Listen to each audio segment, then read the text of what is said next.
Kegiatan praobservasi. Assalamualaikum warahmatullahi wabarakatuh. Waalaikumsalam warahmatullahi wabarakatuh. Selamat pagi dan salam sejahtera untuk kita semua.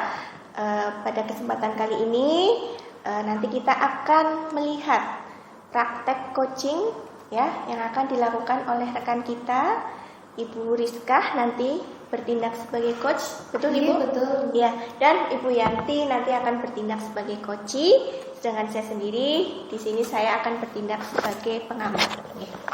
Baik, sebelum kegiatan praktek coaching ini kita lakukan, sebelumnya saya ingin sedikit Bu, ngobrol sebentar ya Bu. Siap Bu Eka.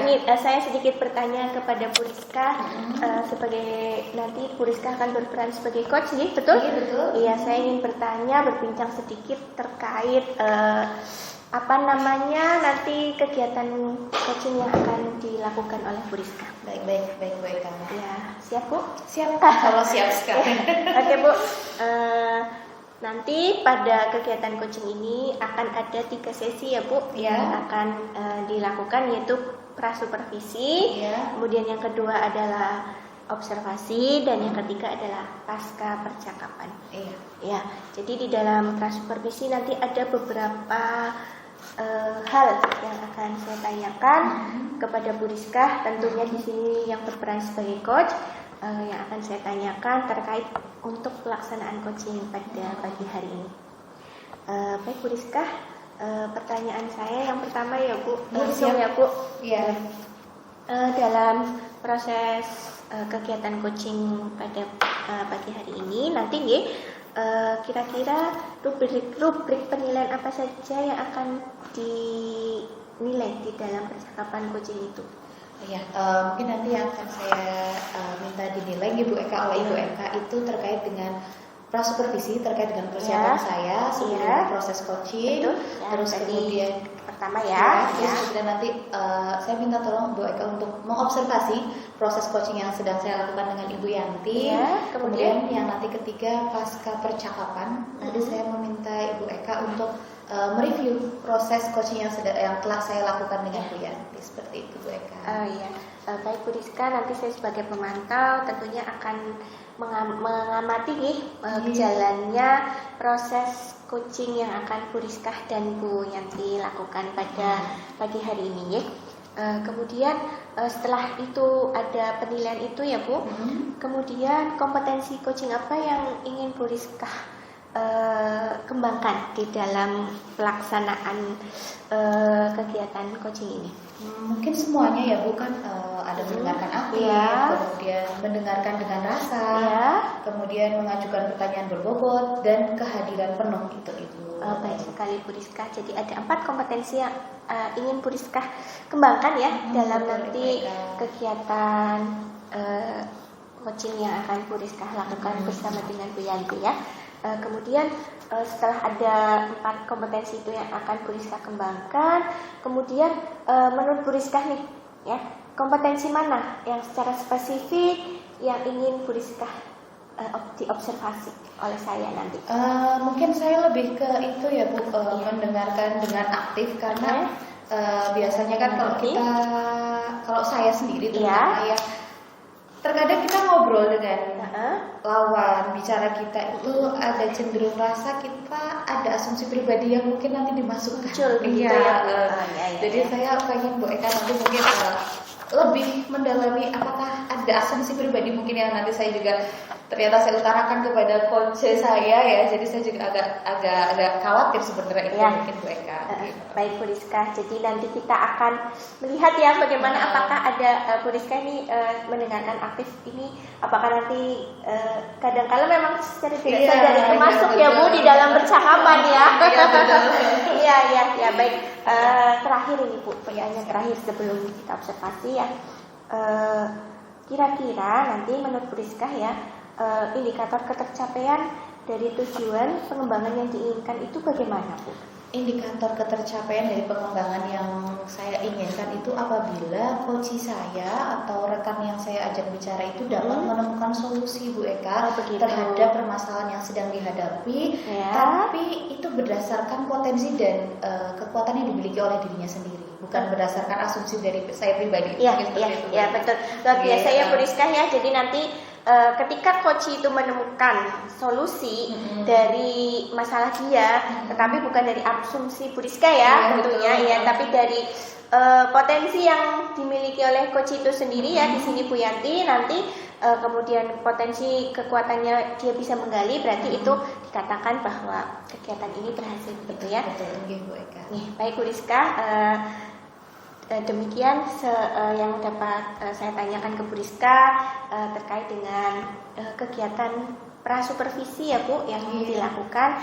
Setelah ini nanti Bu Rizka dan Bu Yanti boleh melakukan atau mempraktekkan kegiatan coaching yang akan dilaksanakan. Baik, sebelumnya sudah dilakukan kegiatan prasupervisi. Selanjutnya nanti kita akan melihat bagaimana kegiatan coaching yang akan dilakukan oleh Bu Rizka bertindak sebagai coach dan Bu Yanti nanti sebagai coaching. Kegiatan observasi.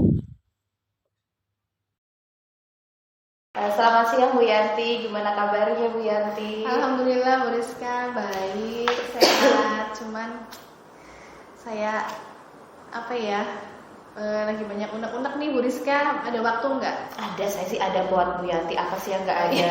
Kelihatan banget loh dari raut mukanya, kayaknya lagi banyak beban ya. Iya, saya tuh ada beberapa hal yang ganjel rasanya. Itu kenapa Bu Yanti kira-kira? Ini udah Bu Rizka santai ya ini? Iya, saya ada waktu kok, tenang aja. Ini kita ada waktu lah ya, 10-20 menit. Kira-kira Bu Yanti mau ngobrol apa nih? Iya, saya tuh gini loh Bu Rizka. Saya tuh ngajar di kelas. Ada kelas yang menurut saya gitu, saya sudah melakukan yang terbaik menurut saya ya. Untuk saat ini saya merasa saya sudah membuat RPP yang menurut saya menyenangkan gitu. Saya sudah ya mengajar dengan sepenuh hati ya menurut saya.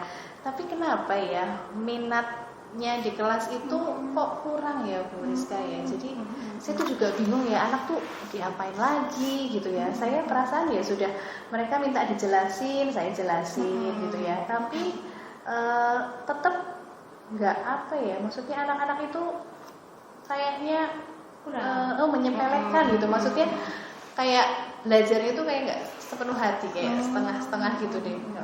Bahkan malah ada yang tidur, terutama kayak jam-jam kritis gitu, jam ke-9, jam ke-10. Wah sudah itu Bu Rizka, mereka sudah deh, udah lost gitu lah ya. Sudah iya, seperti saya ada dan tiada di situ kayak nggak ngaruh gitu ya anak-anak itu. Saya sampai bingung saya harus ngapain lagi gitu. Oke deh Bu Yanti, kira-kira nih dari obrolan kita nanti Bu Yanti pengen tujuan yang seperti apa? Pengen tujuan dari obrolan kita itu seperti apa deh?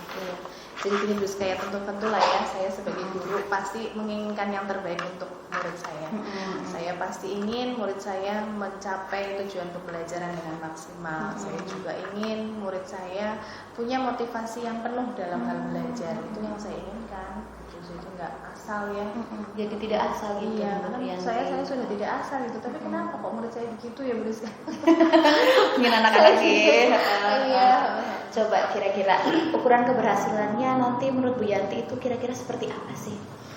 Ya itu, pembelajarannya prosesnya berjalan menyenangkan, kemudian anak-anak juga punya motivasi belajar yang kuat, terus mereka juga paham dengan materi-materi yang saya berikan, tidak hanya secara teori tapi juga kontekstual gitu. Itu yang saya harapkan seperti itu. Oke Oke Bu Yanti, boleh saya tanya? Tadi kan ngomongin minat ya, kayaknya Bu Yanti nyebut minat anak itu sudah beberapa kali ya. Tadi kalau nggak salah saya dengar gitu. Kira-kira Bu Yanti, kalau kita kasih skala 1 sampai 10 ya, minat anak sekarang menurut Bu Yanti itu lagi di angka berapa sih? Kalau di posisi sekarang saya cerita di kelas itu ya Bu Rizka ya, yang keempat kayak gitu. Di angka 4 ya Bu Yanti. Kira-kira ada harapan nggak Bu Yanti? Mungkin mencapai di angka berapa gitu untuk minat anak itu? Ya, kalau saya sendiri berharap minat anak itu ya sampai di angka 8, 9 lah ya Bu Rizka. Syukur-syukur sampai 10 pasti Iya, harapannya ya. maksimal. Kayaknya segitu. Oke, kira-kira untuk mencapai itu Bu Yanti, boleh saya tanya strateginya apa? Ya, saya sudah melakukan yang sudah saya lakukan kan saya sudah mendesain pembelajaran yang menurut saya menyenangkan. Iya, tapi saya belum memasukkan itu Rizka ya. Gimana Bu Yanti? Coba deh kita ngobrol saya deh. malah jadi ngobrol. saya belum memasukkan itu bahwa minat anak itu kan tidak bisa dipaksa ya Bu Rizka. Iya, betul. Tapi harus kita arahkan ya. Nah, saya malah jadi terpikir bagaimana kalau saya seandainya tadi memaksimalkan proses pembelajaran yang berdiferensiasi dan meningkatkan tadi kompetensi sosial emosional siswa, harusnya seperti itu. Oke, Bu Yanti, terkait dengan tadi ya Bu Yanti kan sudah punya strategi. Saya mau tanya terkait dengan proses pembelajaran Bu Yanti yang selama ini dilakukan. Kira-kira yang menjadi hambatan Bu Yanti untuk menerapkan proses pembelajaran sehingga kurang berminat ke siswa atau kurang memancing minat siswa itu apa? Iya, dari pembelajaran Bu Yanti. Saya sharing ya. Iya, betul Bu Rizka, saya jadi merefleksi nih Bu Rizka tanya gitu. Iya, betul sekali.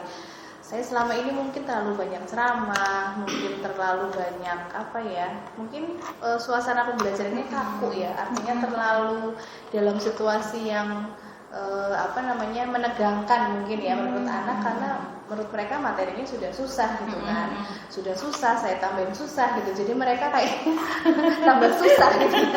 Jadi iya betul sekali, malah saya jadi kepikiran iya Bu Rizka. Jadi selama ini saya mungkin masih hanya melakukan itu ya Bu Rizka. Artinya saya sudah berusaha menarik minat tapi mungkin belum dengan cara yang menyenangkan.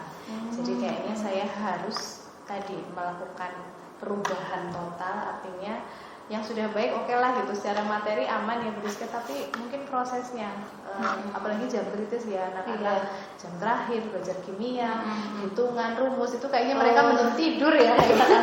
Berarti mungkin hambatannya itu terkait dengan karena kimia itu tadi dilakukan di jam terakhir gitu ya. Jadi itu juga mempengaruhi minat anak ya Bu Yanti.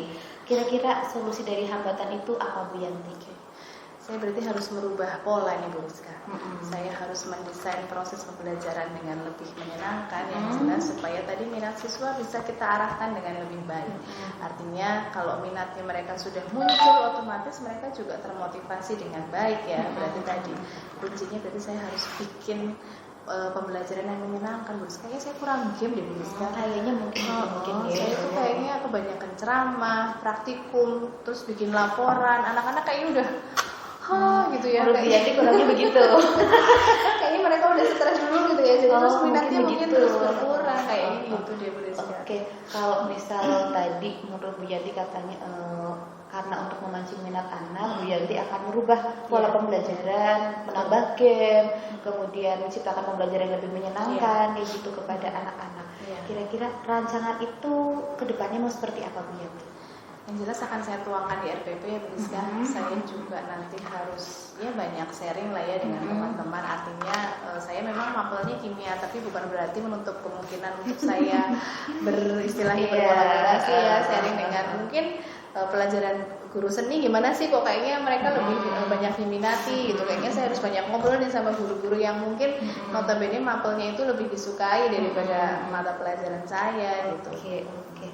Menurut Bu Yanti ya, tadi sudah ngobrol ya bahwa jangan sampai kita, kalau menurut Bu Yanti kimia itu jangan dianggap mata pelajaran yang sudah berat tapi jadi terlalu berat gitu ya. Gitu. Kalau pelajaran seni kan anak-anak suka gitu ya. Kira-kira di Bu Yanti kembali ke situ untuk mewujudkan rancangan itu, strateginya apa sih kira-kira yang mungkin sangat dibutuhkan Bu Yanti biar anak-anak itu nanti juga lebih berminat di dalam pembelajarannya Bu Yanti, lebih enjoy, lebih rileks seperti itu? Ya, berarti saya itu Bu Rizka, saya malah kepingin ini merencanakan, artinya kalau saya tadi ya yang jelas di dalam RPP harus saya rubah terutama dengan metode.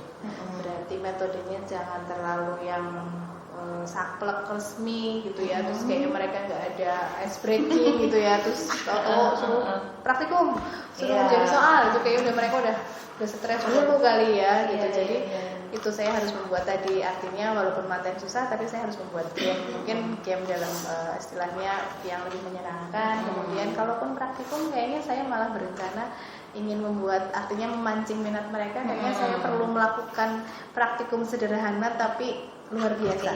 Jadi kayaknya mereka harus lebih tertarik dulu nih gitu. Kalau mereka sudah tertarik, antusias, kan mereka jadinya penasaran gitu. Kenapa kok itu bisa terjadi? Kayaknya saya harus mengaitkan dengan percobaan yang seperti itu supaya mereka juga nggak bosan ya.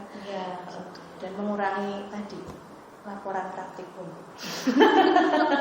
Oke, terkait dengan rencana tadi, kira-kira butuh waktu berapa lama Bu Yanti dengan rencana yang tadi Bu Yanti buat? Kira-kira bisa merubah anak yang tadi Bu Yanti dari skala 4 ke skala 8, kira-kira butuh berapa lama? Oke, yang jelas berarti di PRPP itu harus saya rubah desainnya, masih ada waktu. Ini kan kurang beberapa bulan lagi untuk akhir semester ya Bu Rizka ya. Jadi kayaknya masih ada 2 bab memang yang belum selesai. Berarti saya merencanakan ya tadi di 2 bab terakhir ini saya harus berubah pola setidaknya. Walaupun di awal mungkin ada miss-nya gitu kan, tapi paling tidak saya menutup pembelajaran dengan indah harus di semester ini. Berarti kalau masih ada waktu ya, 1 bulan ini ya. Sekitar 1-2 bulan ini ya, bertahap lah. Untuk bab yang ketiga ini kayaknya 1 bulan ini bisa bereskan. Bisa. Itu rencana yang bagus Bu Yanti. Tapi misal nih kalau saya boleh tanya, dalam implementasi tadi kan antara jarak 1 bulan sampai 2 bulan gitu ya Bu Yanti mengimplementasikan rencananya Bu Yanti. Kalau misal ada gangguan, gimana Bu Yanti mengantisipasinya? Apa halangan, apa gangguan, apa hambatan?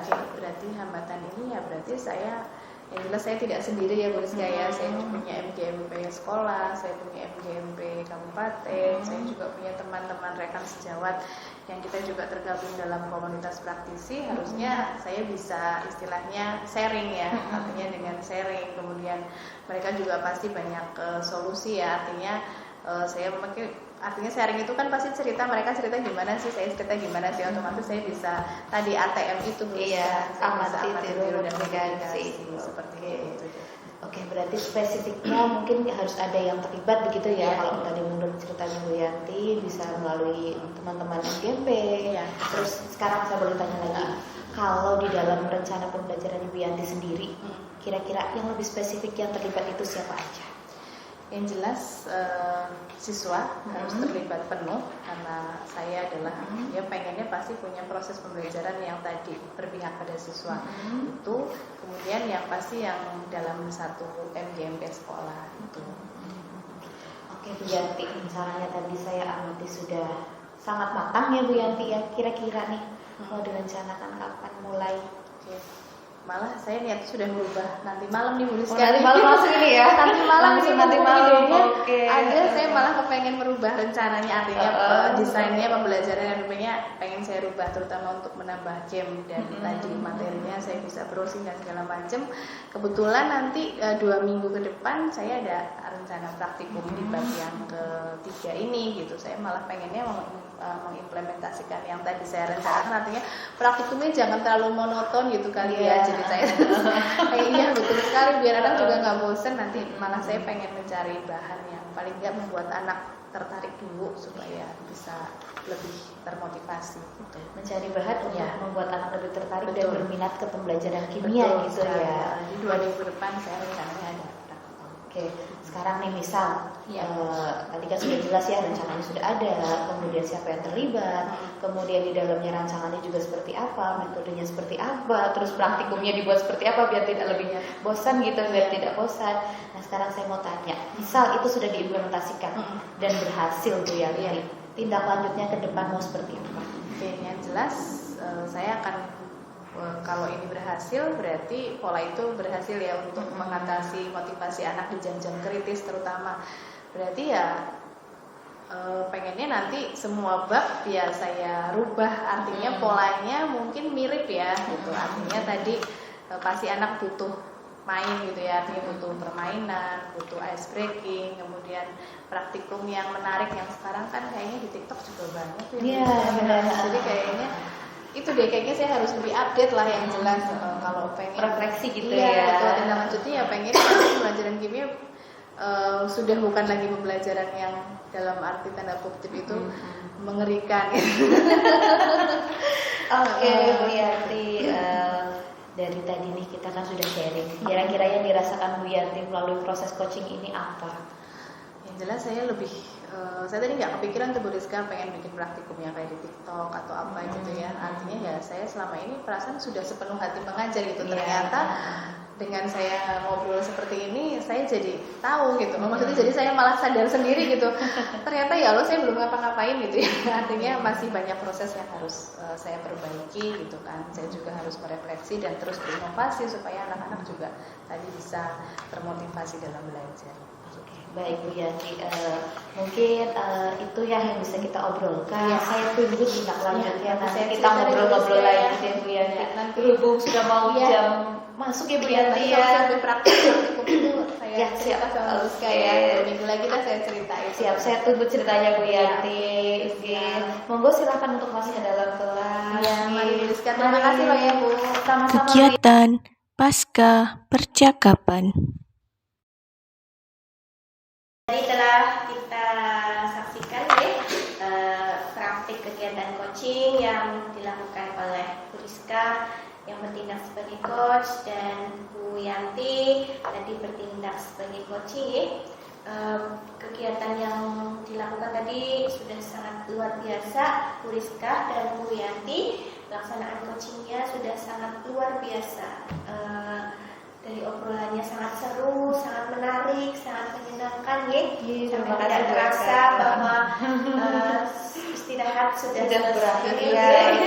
Saatnya kembali untuk melanjutkan kewajiban masing-masing ya, mengajar anak di kelas.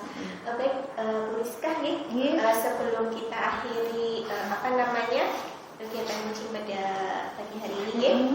Berarti ada sedikit hal yang ingin saya tanyakan ya, terkait kegiatan pasca percakapan coachingnya Bu. Sebelumnya saya apresiasi ya, luar biasa untuk kegiatan coachingnya. Dari yang tadi saya lihat dan saya amati, percakapannya sangat seru, sangat menarik ya, terkait dengan siswa ya. Ibu pada pelajaran kimia ya. Di sini Bu Yanti mengajar kimia ya Bu. Saya sendiri juga kalau disuruh kimia juga bingung Bu. Ya apalagi jam-jam terakhir ya Bu, sudah ngantuk, sudah lelah ya. Pikiran gurunya itu di depan ngapain gitu ya Bu. Anak-anaknya ternyata ngantuk gitu ya Bu. Baik Bu Rizka, saya akan menanyakan beberapa hal ya terkait pasca percakapan ya. Setelah tadi dilakukan kegiatan coaching ini Bu, menurut Bu Rizka, apa sih yang menjadi indikator ketercapaian dari pengembangan yang diinginkan tadi Bu? Yang menjadi indikator ya Bu Eka menurut saya adalah coach saya yang saya ajak bicara tadi mampu menemukan solusinya sendiri tanpa ada campur tangan saya atau asumsi saya pribadi selaku coach untuk memberi arahan seperti itu Bu Eka. Ya, jadi di sini Bu Yanti sebagai coach menemukan solusi sendiri. Jadi tadi saya dengar bahwa Bu Yanti menemukan solusi untuk melakukan pembelajaran yang menyenangkan ya Bu. Apalagi di jam-jam rawan, jam-jam siang ya, lebih banyak diberikan ice breaking saya dengar ya Bu, betul ya Bu, supaya anak tidak mengantuk juga, supaya anak aktif ya Bu di dalam pembelajaran ini. Jadi tadi sudah ditemukan solusinya ya Bu untuk Bu Yanti tanpa Bu Rizka memberikan asumsi. Iya, itu yang saya takut sebenarnya Bu Eka. Tidak dikeluarkan. Ya, Bu Rizka masih bisa menahan itu, tidak memberikan pendapatnya dalam kegiatan coaching ini ya Bu ya. Jadi masih ditahan nih supaya Bu Yanti mengeluarkan nih segala unek-unek Iya, betul, apa yang ingin dia sampaikan seperti itu ya Bu. Luar biasa Bu Rizka dan Bu Yanti ya. Selanjutnya ini Bu, setelah tadi saya amati ya Bu kegiatan coachingnya ya, ini saya ingin memberikan sedikit apa ya Bu, catatan dari saya. Sedikit apa banyak ini Bu? Sedikit sih ya Bu, tapi saya catatannya banyak. Jadi tadi nih dari percakapan yang sudah dilakukan oleh Bu Rizka ya tadi sebagai coach dan Bu Yanti sebagai coaching ya, ada beberapa hal yang saya amati, saya catat nih di sini. Tadi di awal tujuan sudah di ini ya, alur ceritanya sudah nampak sekali, sudah muncul, sudah ada ya dari awal sampai akhir. Dari awal di mana tujuan Bu Rizka itu menanyakan tujuannya apa sih dari percakapan coaching ini, itu juga sudah dimunculkan. Kemudian diidentifikasinya juga tadi muncul, ada skalanya ya Bu, dari skala yang diinginkan, harapan skalanya, dan dari skala yang saat ini juga sudah dimunculkan ya dalam percakapan itu. Kemudian juga strateginya. Nah, strateginya tadi hampir saja Bu Rizka akan menyebutkan, tapi dia bisa menahan. Bu Rizka sudah sedikit lagi dia akan menyampaikan.